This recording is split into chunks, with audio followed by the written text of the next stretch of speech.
Xin chào các bạn nha. Hôm nay mình sẽ làm món thịt kho tàu nha các bạn. Mình sẽ kho không cần nước dừa nha, nhưng mà vẫn có lên màu đẹp nha các bạn. Ok, giờ mình sẽ vào bếp nha. Xin chào các bạn nha. Hôm nay mình sẽ làm món thịt kho tàu nha các bạn. Các bạn lựa thịt heo nhớ lựa thịt ba chỉ ngay chỗ bụng nha. Sáng nay mình đi hết rồi nhưng mình chỉ mua được có một ít nè, với lại mình mua thêm một ít nạc vai nha các bạn. Theo mình thấy là kho ngon nhất là vẫn là thịt ba chỉ bụng nha. Thịt này mình mua 1 kg nha các bạn. Các nguyên liệu đi cùng gồm có 30g tỏi khô, 30g hành khô, 50g nước mắm. Nước mắm mình sẽ cho nhiều một xíu nha. 2g bột ngọt, 2g bột canh, 2g muối, 40g đường, 3g hạt nêm, 1g tiêu và 10 quả trứng gà nha các bạn. Nếu các bạn thích ăn nhiều thì cứ bỏ nhiều nha. Rồi bây giờ mình sẽ đi luộc trứng gà nha các bạn.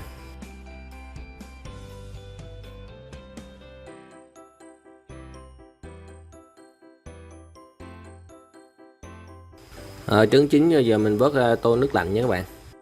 Nếu có đá thì các bạn bỏ vô nha, cho nó dễ tróc cái vỏ, nó dễ bóc nha các bạn.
Mình bóc trứng xong rồi, giờ mình sẽ đi ướp thịt nha các bạn.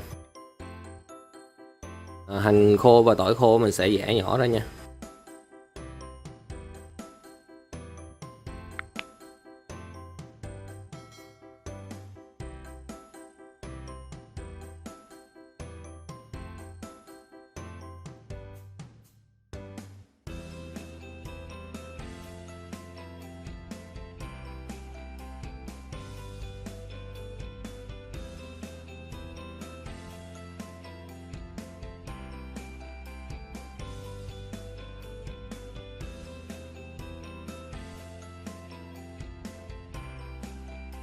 Rồi cho một trái ớt vô luôn các bạn, nếu các bạn ăn cay nhiều thì cho nhiều ớt nha. Rồi hành tỏi khô mình đã giã rồi, giờ mình sẽ bỏ vô thịt ướp nha các bạn. Mình sẽ ướp trước vào đây là 30g nước mắm nha. Cái này mình kho, mình muốn thịt cho nó cứng là mình phải ướp nước mắm thôi nha các bạn. Rồi bỏ chút tiêu luôn nha. Mình trộn đều rồi mình ướp 30 phút nha.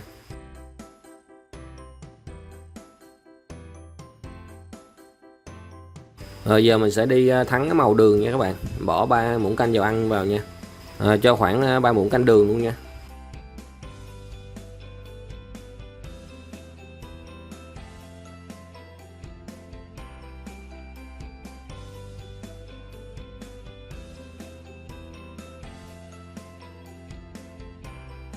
Rồi màu đã được rồi, giờ mình bỏ thịt vô luôn nha.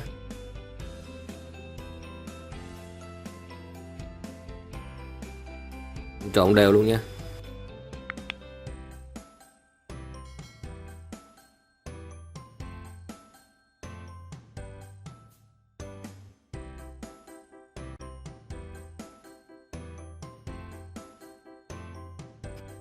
Khi thịt đã săn rồi, giờ mình sẽ cho 1 lít đến 1,2 lít nước vào nấu nha các bạn, cho nó xem cái mặt thịt thôi nha. Rồi mình bỏ trứng vào luôn nha. Còn 20g nước mắm lúc nãy giờ mình bỏ vào mình nấu chung luôn nha các bạn. Cái gia vị khác là mình sẽ bỏ lúc gần chín nha. Giờ mình kho nước mắm này là thịt nó sẽ cứng nha các bạn. Nước sôi mình nhớ vớt bọt nha các bạn. Rồi mình sẽ nấu trong nhỏ lửa nha.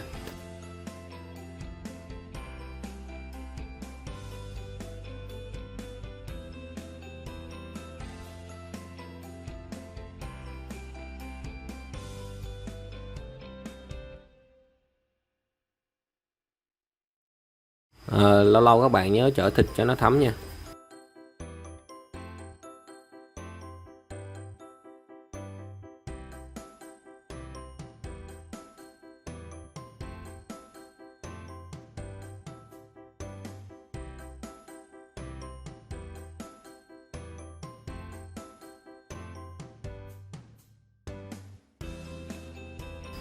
Nãy giờ mình đã nấu cũng được 20 phút rồi nha các bạn.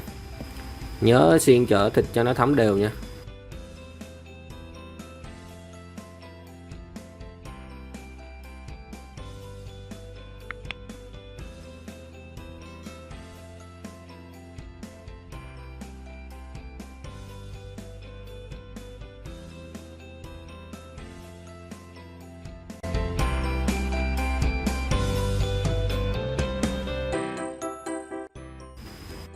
Mình cũng đã nấu được 40 phút rồi nha. Các gia vị lúc nãy mình sẽ nêm vào luôn nha các bạn.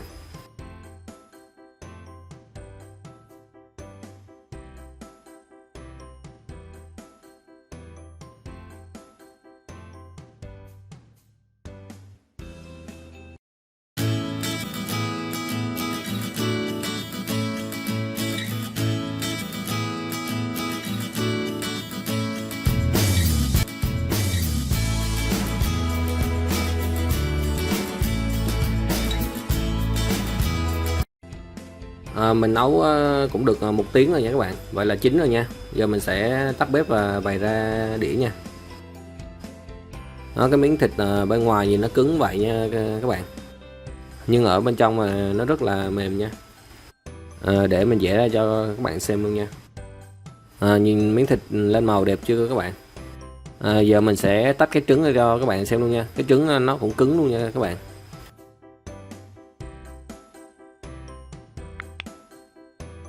Mỗi vùng miền là mỗi cách kho riêng nha các bạn.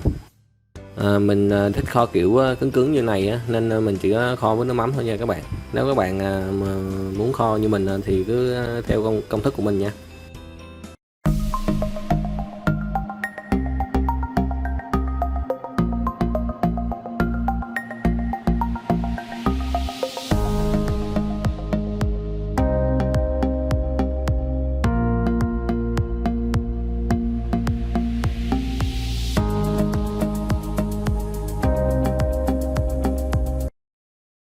Rồi xin mời các bạn cùng thưởng thức với mình nha.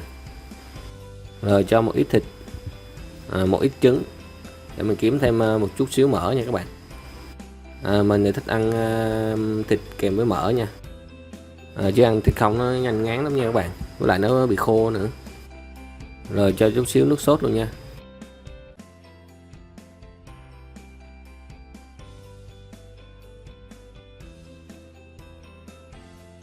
Mình kho mà nhìn miếng mỡ nó trong luôn này các bạn. Xin mời các bạn nha. Nếu có hay nhớ like và đăng ký cho mình nha các bạn. Cảm ơn các bạn đã xem video nha.